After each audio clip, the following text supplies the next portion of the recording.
This is the Greg Bedard Patriots podcast with Nick Cattles. You are listening to the Greg Bedard Patriots podcast with Nick Cattles, part of the CLNS Media Network. This episode is brought to you by our friends at PrizePicks, largest daily fantasy sports platform in North America.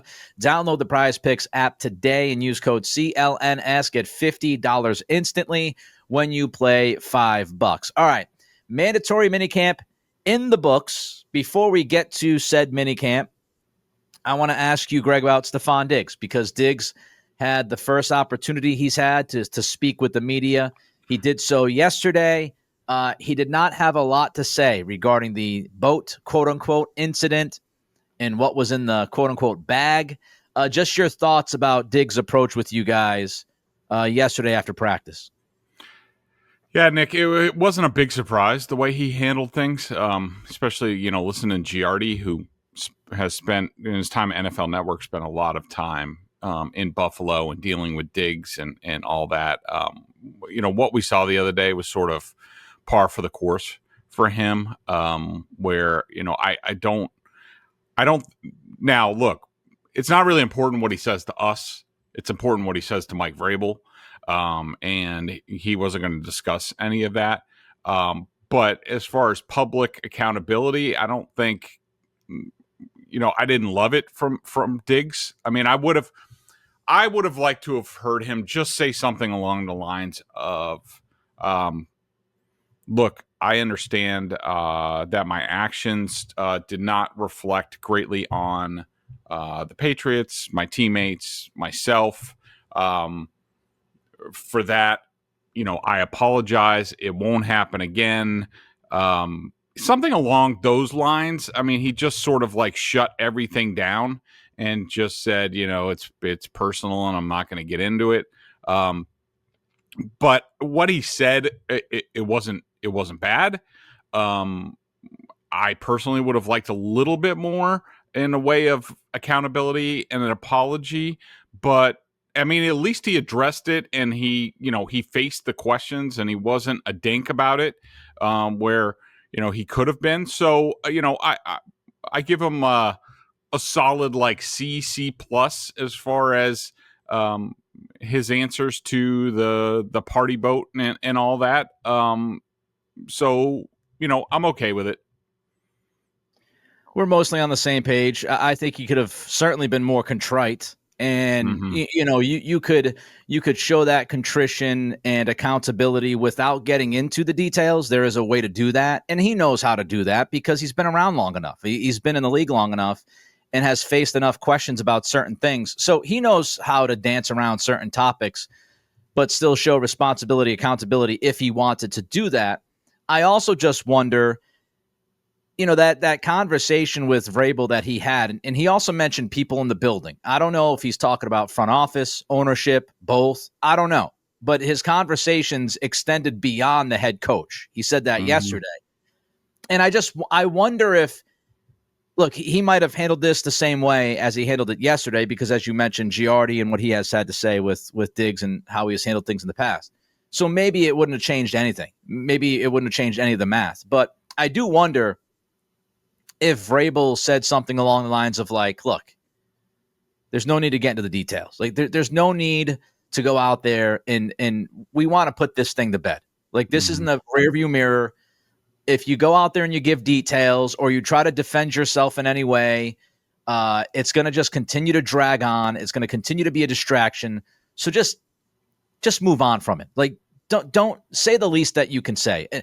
I would not doubt that Vrabel, is perfectly fine with what Diggs said because of that reason. If Diggs goes out there and says, yes, what you thought was in the bag was in the bag, and this is what happened, and that's what happened, that's going to lead to more questions for Vrabel. It's going to lead to more questions for everybody else. So I don't think they had an issue with him just kind of, let's move forward. That's my personal life, not going to address it. Would you agree with that? Yeah, I would agree with that. I mean, I think that, Vrabel knows that he knows the Boston media. He knows, how things can get amplified. And I think he really I think he wanted Diggs to address it, say as little as possible, get it out of the way, and so everybody can move on. All right, let's move on. Mike Vrabel. He was asked about Marte Mapu. Just wanted to ask you this. He was asked, Mapu's moved to linebacker. Is that where you see him? He said, we're not going to waste his time, which is, yes, we're putting him there for a reason. Was Mapu back at practice yesterday? And just overall, from OTAs to this current moment, how has he looked playing at linebacker, Greg? So he was at practice, but again, just watching. He didn't really do much of anything. In fact, I didn't even see him out there during like jog throughs and things like that, where, like for example, on the offensive line, like you get, Michael Wenu is out there and, and Morgan Moses is out there, even though he does take part in team on a limited basis. Mapu is not out there for, jog throughs with the defense. So it's hard to tell. When he's been out there, he's looked all right. I like his length. I like his speed. Vrabel said basically the same sort of thing, where he said he's got a unique skill set. He's got good size, good length. He's a good blitzer. So we thought that could help him and obviously try to help us. He also, when Vrabel, I don't know how you took it, Nick, but I took it as a very sort of tepid endorsement of Mapu. It was sort of like, when he says just trying to find some versatility for him, like, we don't really think he's a safety. We're trying him at linebacker. Not really optimistic about his future here, but we're going to try some things, see what it looks like, and go from there. Yeah, I mean, compare the answers from Vrabel about somebody like Mapu and like Peppers or Pop Douglas, where Vrabel has certainly, I wouldn't say praised Pop Douglas and Peppers, but he has certainly complimented those two guys. That wasn't really the case with Mapu yesterday. Let's stick on that side of the football. Keon White, he opened some eyes when he met with you guys. He talked about training himself, and now, compared to the prior couple of years, now he feels like he has a coach. Do you think that's fair or unfair from Keon White? That's a good question. And we sort of heard some of this rumbling out of Keon White towards the end of last season, where it was obvious he was not happy with the situation, what was going on the team, what was going on in the defense, and how he was being coached. Hard for me to say whether it's fair or not. I mean, look, if Keon White feels that way and he talks about how, like, Mike Smith, who is his new position coach, who, has a lot of experience. I was just looking it up. Like, he's a former NFL player, with the Ravens, but he's been with the Chiefs, the Packers, the Vikings before this as sort of outside linebackers, pass rush specialist type of guy. That Keon White says that I'm paraphrasing here, but it basically sounds like he's learned more from Mike Smith in terms of technique and mentality and what to look for and all that than he has in his previous years with the Patriots. I mean, he did say something about Belichick. He was complimentary about him. But certainly last year, Keon White at least feels like he didn't get much coaching, did not get the opportunity to improve like he wanted to, and blames the coaches. So if he feels that way, it's hard for me to argue with it. And he's also true to himself. Keon White strikes me as somebody like you can love or hate what he has to say, but he's going to be pretty frank, and he's not going to have much of an issue. No bullshit, man. Yeah, no exactly. Bullshit. Exactly. That's kind of how he rolls. And I would think that Vrabel actually really likes that about Keon White. I would think that he loves Keon White's work ethic and his no-nonsense approach to things. I would just have to imagine Vrabel appreciates that. So not surprised that White would be the guy that says something like he said. Has he looked better, Greg? Do you think he looks like a guy who is being coached better and he's more of an impact guy, practice to practice? Absolutely. I think he's looked terrific. I like how they're sort of using his versatility, and we sort of saw it in the practice yesterday where, after a couple of practices that we saw where the offense was sort of having its way with the defense, at least efficiency-wise. Yesterday, the defense really stepped it up in terms of their pre-snap looks along the lines in terms of pass rush, but also pass coverage, and then post-snap looks. Like, there was a lot of stuff going on yesterday. And to me, Nick, it looks like Keon White is a featured part of this defense, that they think they have something that he can, he's playing a lot on the edge, playing a lot on his feet on the edge, but then you will also see him, lined up over the football and all sorts of different alignments. So I think Keon White looks terrific. I think that I feel bad for these guys and him and Milton Williams, who, talked the other day, and he sounded like, frustrated with, this being a passing camp and they can't do much. And basically he wants to get to the training camp and hit somebody. And I think Keon White's the same way, where you're watching and you're like, these guys have to pull up so much that it's probably driving them crazy. But I think Keon White has looked terrific so far. And I can't wait to see once they get the pads on and he can do a few more things, and including, one-on-ones and all that. Like, I think he's headed for a beast of a season. It's exciting to think about White, Williams, and Barmore and what they are going to be capable of doing if they can stay healthy within this defensive scheme and with this coaching staff. All right, one more thing I wanted to ask you about before we get to the practices overall is Wes Schweitzer. We found out yesterday, Greg, that Schweitzer has retired. He was taking part in a lot of, relatively speaking, a lot of snaps at left guard. It was mostly, Strange and him splitting a lot of work there. How does this impact? First of all, are you surprised that Schweitzer's done? Secondly, how does this impact not only the left guard spot, but the domino effect across the offensive line?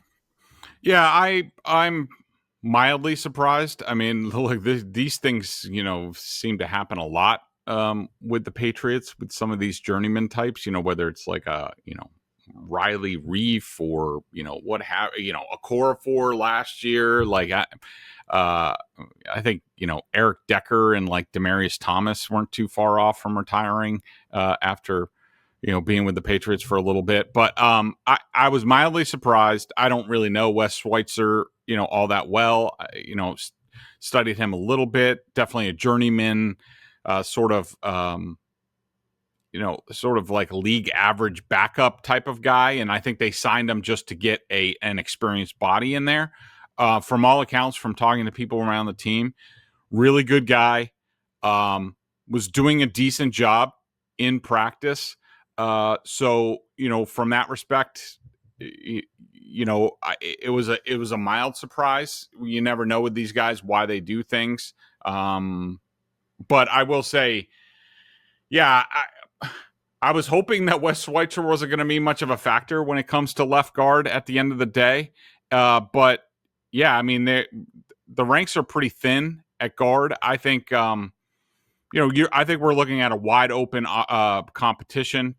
No change from where we were when the offseason started. We talked about left guard. It was going to be wide open. I would say that Cole Strange is probably the favorite right now. Jared Wilson is the X factor. Where does he overtake Garrett Bradbury at center, and he's the starting center? Does Bradbury do a good job, and that frees up Jared Wilson to get in the mix at left guard? I know he is going to be in the mix, but he's been so limited this offseason, we haven't really been able to see anything. I think that Layden Robinson's a guy who is, well down the depth chart right now. City So got a lot of run. He looks like he's on the upswing a little bit in terms of how the team views him and also how he was playing. Again, hard to judge at these practices, but a little very surprised that Caden Wallace got snaps at left guard, but I think that's the situation that they were in. I expect the Patriots to add more at the position. I think they did sign somebody. They had a couple tryout guys in, and then at the last practice, there was a uniform number that I did not know, wasn't on my roster.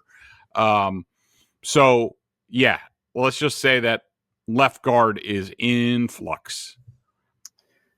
Any word on Jared Wilson? I mean, obviously Vrabel's not going to say anything, but have you heard anything? He hasn't been out there since like the first OTA practice, correct? Yes. I don't know. I can't tell you, Nick, off the top of my head, whether he's participated in any team periods at all during the offseason. I don't think he has. I think he's been on this path the whole time. I don't know much about what's going on with him, but I do know that they're really happy with him inside the building. He's known to be extremely smart. They have high hopes for him. It's just a matter of where and when he's going to play. Oh, it said he missed. Maybe that was 2004, but he had some sort of foot injury at Georgia. So I don't know. He probably had to get something taken care of. All right, let's talk about PrizePicks for a minute. PrizePicks is the best place to turn your sports knowledge into cash. With millions of members, PrizePicks has made daily fantasy sports accessible to all. You just pick more or less on at least two players for a shot to win up to 2,000 times your cash. Run your game all season long on PrizePicks. They have a special going on, and it is for the OKC team tonight. You have there's a free square. It launched today, Wednesday. It'll be for Jalen Williams from the OKC team to score 1 point to cash that pick. So basically, they're giving you a free square. So you're on your way to winning money. To win any money, you just need to pick one more player, more or less any of the stats, and you will cash in. The basketball players are going on. Don't miss your chance to add your favorite players from the court to your PrizePicks lineup, whether it's points, rebounds, and assists. Take your pick or more or less for your shot to win up to 2,000 times your cash today. Don't miss your chance to add favorite players from the ice as well in your PrizePicks lineup, whether it's goals, points, or hits. Take your pick of more or less for your shot to win up to 2,000 times your cash today. I think Connor McDavid will get more than one goal this week, or Brad Marchand will get more than 2 penalty minutes. Cook up your hot takes with friends and win real money this hockey season when you and your crew run your game on PrizePicks. Download the app today. Use code CLNS to get $50 instantly after you play your first $5 lineup. Again, that's code CLNS to get $50 instantly after you play your first $5 lineup. PrizePicks, run your game. And for those listening, we ask you subscribe to the podcast, leave a review. And for those watching the show on CLNS, go ahead, hit that like button and subscribe to the Patriots Press Pass YouTube channel, where you can find our show and a lot of other great Patriots content. Also, please make sure to turn on your notifications so you know the instant a new video drops. Patriots wrapped up their offseason practices before getting to camp in late July. I believe it's July 23rd was announced yesterday. Were you surprised at all, Greg, that Vrabel didn't go full bore with this third minicamp practice today? A little bit. No, actually, no, not really. They all seem to do it these days. Even Bill Belichick, they'd punt it for like a team building activity. I don't know what the Patriots are doing exactly. I thought I heard Vrabel say something about they might be doing some sort of charity thing or something. I'm not sure. But no, I think they've got a lot of work in. I will say these guys in their practices, like they work hard. They go all out for about 2 hours, and not a lot of stoppages. I think they checked all the boxes. I think they have a good foundation on both sides of the ball for what they want to do. So, give the guys a little something, give them a little time off. I'm okay with it. From OTA practice number 1 that you saw to yesterday's minicamp practice, what's the big picture takeaway? Is it the crispness of the practice? Is it the level of certain players? Is it something with the coaching staff? What is the biggest takeaway for Greg Bedard? I would say, Nick, that it's just, and this is just through my eyes and what I remember about, the previous years, or for a certain player, or, where they were coming out in the draft for the younger players. I just see a team where I see a lot of players that are improving. Might not be a lot, might be a little, but I look at everybody just especially from the start of OTAs to now. I think I see just a lot of improvement across the board. I mean, even a guy like, let's take, for example, Jalen Polk, who has not been taking part in team, but he does an individual and he does some jog through stuff. like I see a difference in the way that he's running routes and his, confidence, decisiveness at how he's doing things, his technique, sticking a foot in the ground and doing things. When he's getting an opportunity in these jog throughs, he is getting the ball a lot from Drake Maye. So I just see, across the board, I just see improvement, confidence growing.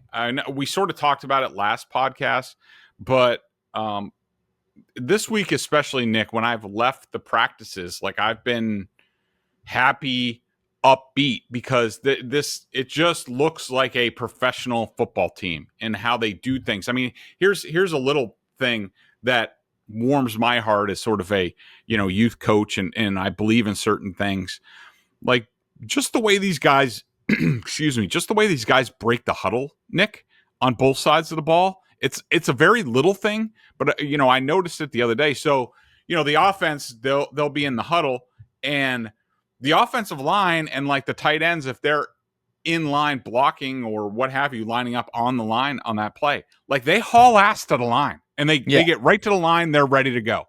On defense, before a series starts, there's sort of like a huddle of the defense between the sideline and where the football is marked. And they'll meet over there. They'll break the huddle, and these guys haul ass to where they're supposed to be. And on both sides of the ball, they know where they're supposed to be. Like there's no, like I said this last time, there's no guy pointing, being like, you're in the wrong spot, get on the other side. Like they know what the hell they're doing. And every practice, it seems like they play a little bit faster. And so, yeah, I mean, again, I don't mind. I don't want to be this very optimistic guy. That's not who I am.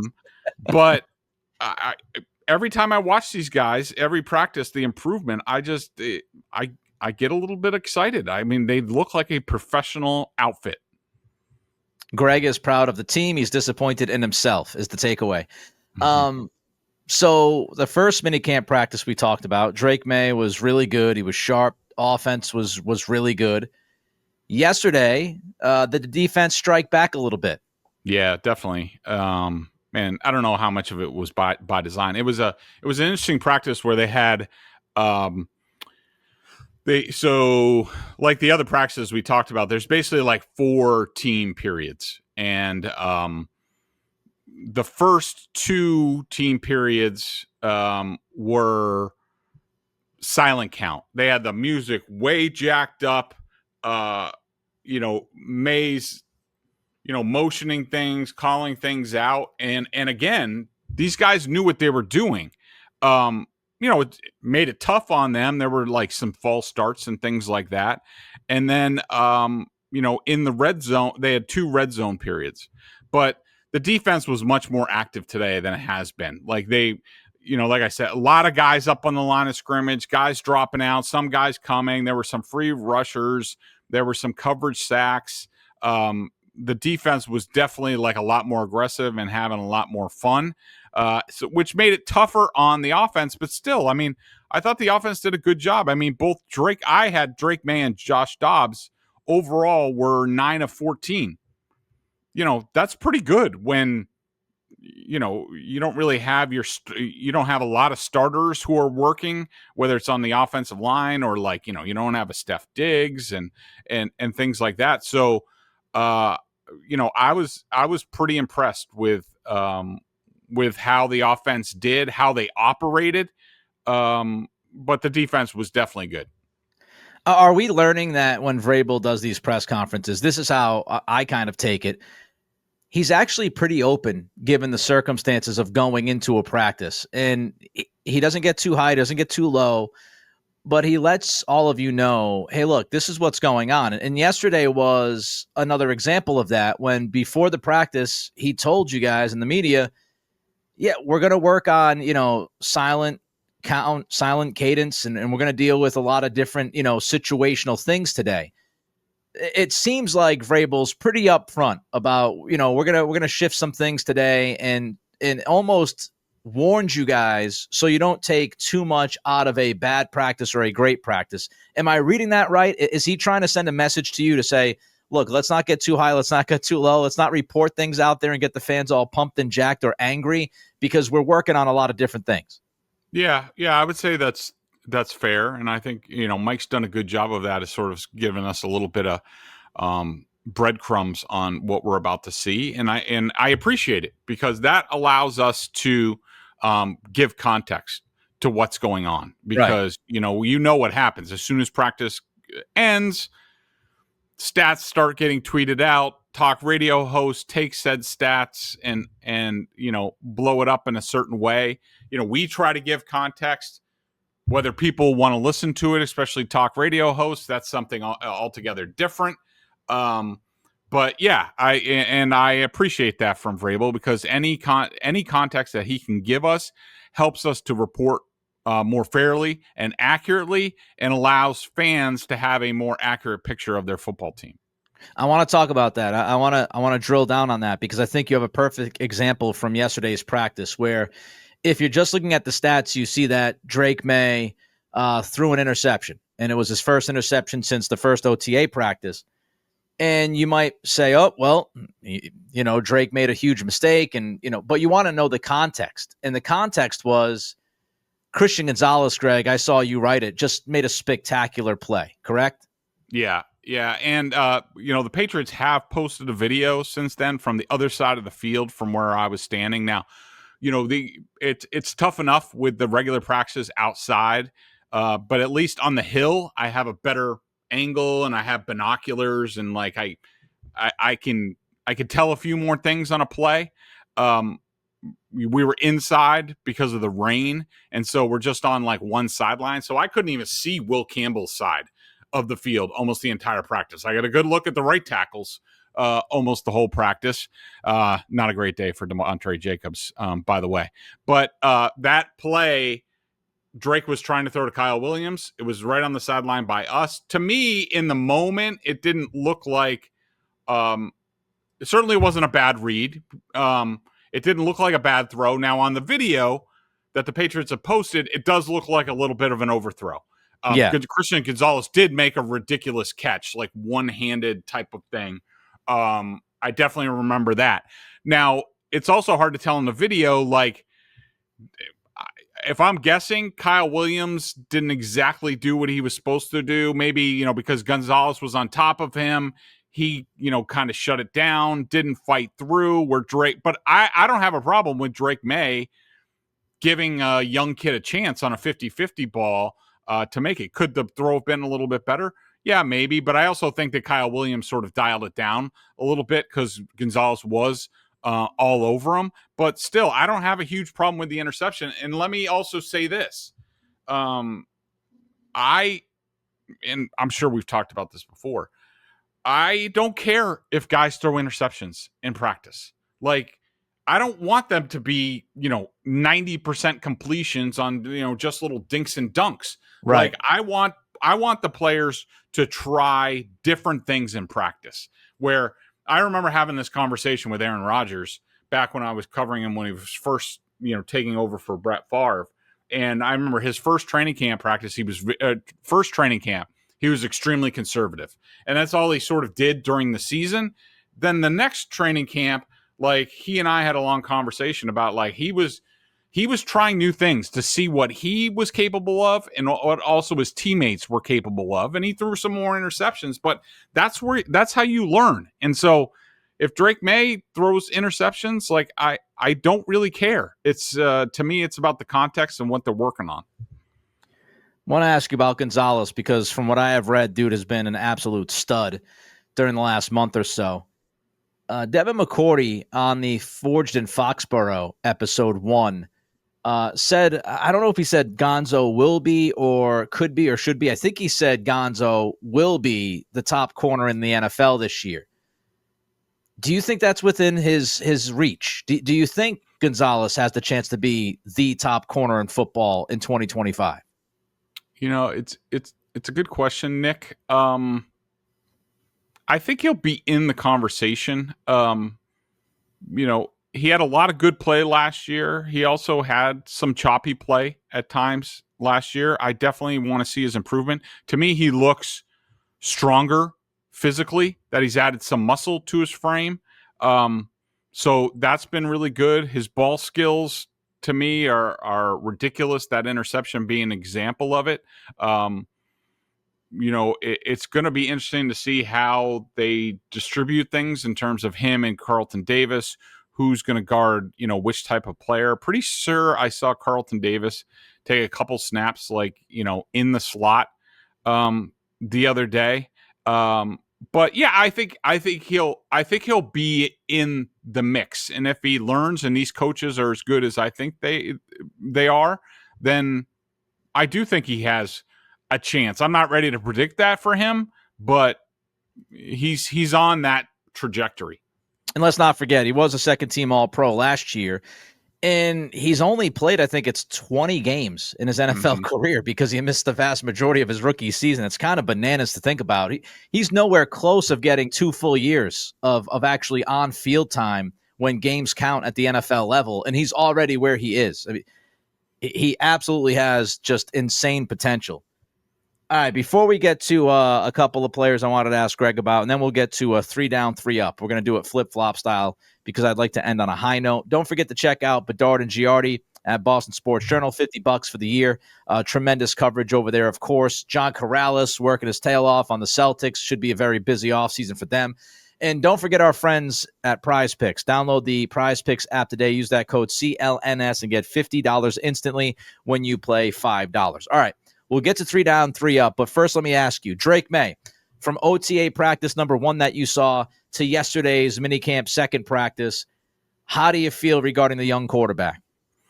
I feel pretty good. I do think and I think yesterday's practice sort of showed it. He is going to have, some difficulties when the defense gets ramped up, but I think it's going to be really good for him because I do think this defense is going to be really good, and the better he plays against this defense, the quicker he plays, it's going to be better for him.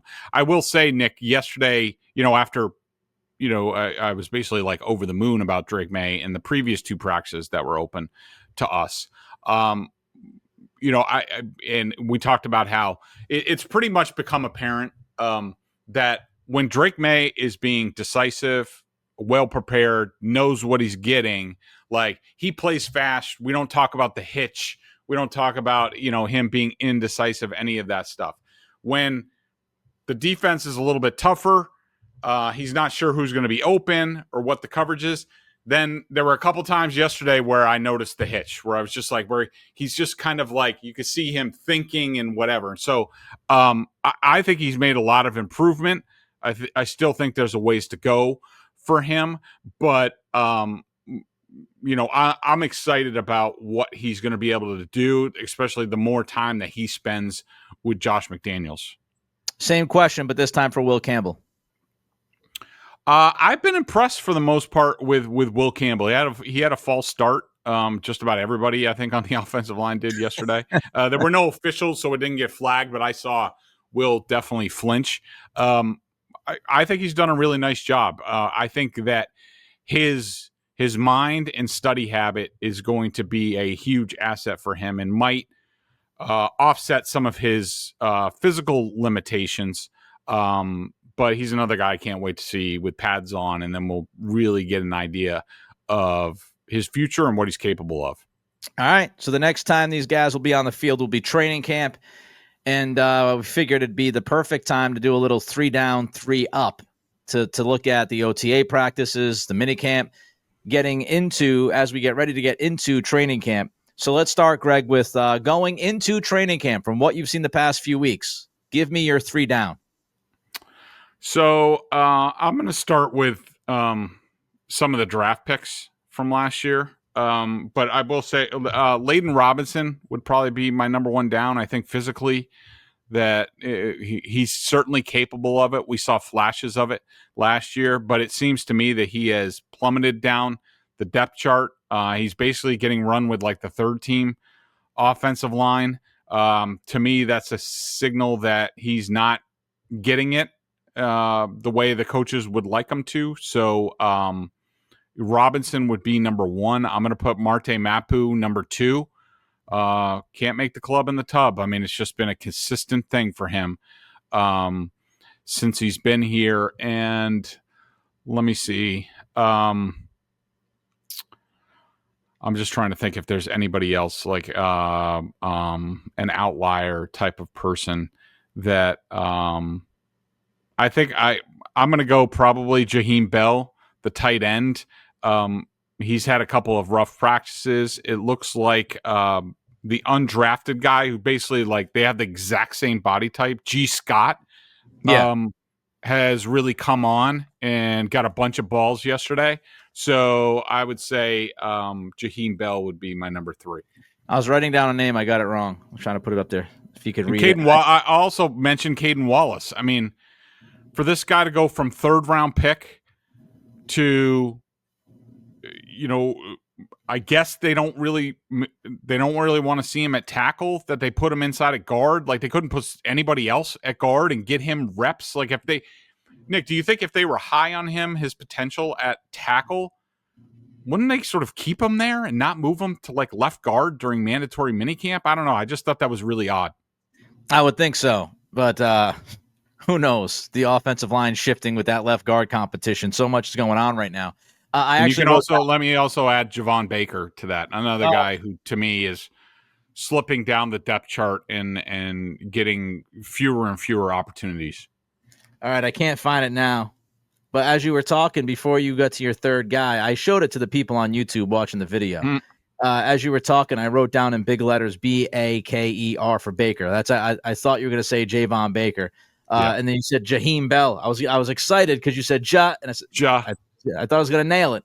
But yeah, Baker certainly seems like he is well on the outside looking in. All right, let's end it on a high note. Give us your 3 up. I'm going to go Christian Gonzalez, number 1. I thought he had a sensational offseason. I think he looks terrific. I'm really excited to see what he can do. I'm going to say Pop Douglas. I think that as the offseason sort of went along, he became more and more of a popular target for Drake Maye. Pop looks like he's excited about the offense and his role in it. So I thought that was really good. And let me give you somebody from on the defensive side of the ball, or somebody else from the defensive side of the ball. Who was I going to say? I had somebody in mind. But Keon White, Williams, Spillane. Yeah, Keon White. Keon White is a guy who I thought had a beast of an offseason and is primed for big things this year. All right, Gonzalez, Pop, and White. 3 young guys. Sounds good to me. All right, we are donezo for the rest of the week. Hopefully you all enjoyed this. Greg has a little bit of vacation time coming up, so we might be back with you later next week. It depends. It's a scheduling thing. It's a little fluid. But Greg's going to get a little R&R with the family before he starts the grind of training camp. So we will be back at some point later in the week next week. Until then, be well and be safe.